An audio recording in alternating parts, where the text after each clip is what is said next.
सुनाई देता है धुआं, चीखे, घोड़ों की दौड़ और एक आवाज़ गूंजती है।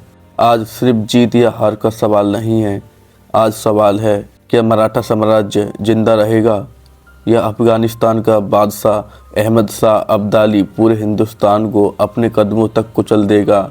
एक तरफ मराठा साम्राज्य, दूसरी तरफ अहमद शाह अब्दाली और बीच में पानीपत का मैदान, जहां होने वाला था भारत के इतिहास का सबसे भयानक और सबसे खून खराबे वाला युद्ध। सन 1759 बादशाह की वापसी।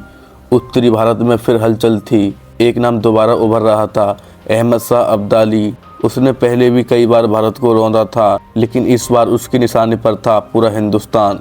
दिल्ली पर कब्जा और द्रोही सरदारों का साथ उसे खतरनाक बना रहा था।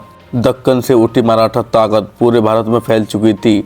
उनके जनरल सदाशिवराव भाऊ और उनके साथ वीर योद्धा विश्वासराव, जो मराठा साम्राज्य के भविष्य माने जाते थे। मराठाओं ने ठान लिया था अब्दाली को हर हाल में रोकना है।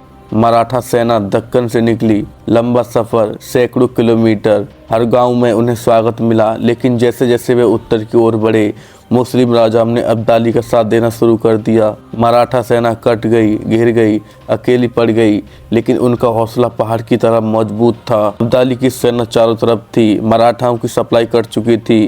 खाना, पानी, राशन सब खत्म होने लगा।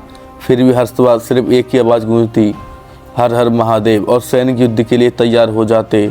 सुबह की धुंध में सैनिक दिखाई भी नहीं दे रहे थे और तभी ढोल बजा, युद्ध शुरू हो गया। सदाशिवराव भाऊ की रणनीति काम कर गई। मराठा घुड़सवार सेना ने अब्दाली की पंक्तियों को तोड़ डाला। विश्वासराव तलवार घुमाते हुए आगे बढ़ते और मराठाओं ने जोरदार हमला किया। अब्दाली की सेना पीछे हटने लगी। लगा युद्ध मराठा जीत जाएंगे, लेकिन किस्मत कुछ और लिख चुकी थी। अब्दाली ने अपने विशेष घुड़सवार मैदान में उतार दिए और फिर एक तीर ने विश्वासराव को जा लिया। पूरा मराठा मोर्चा हिल गया।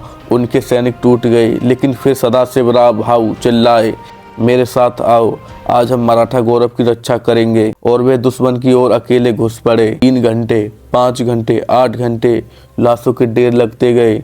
पानीपत का मैदान लाल हो चुका था। सदाशिवराव भाऊ आखिरी सांस तक लड़े, लेकिन वीर गति को प्राप्त हुए। मराठा सेना बिखर गई और युद्ध खत्म हो गया।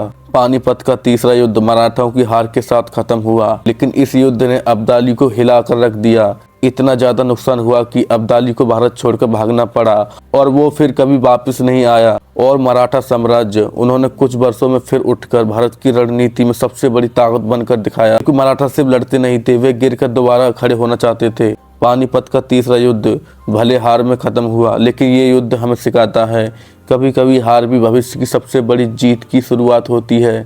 तो कैसा लगा आपको ये वीडियो, नीचे कमेंट में बताना। मिलते हैं अगली वीडियो में, जब तक के लिए जय हिंद, जय भारत।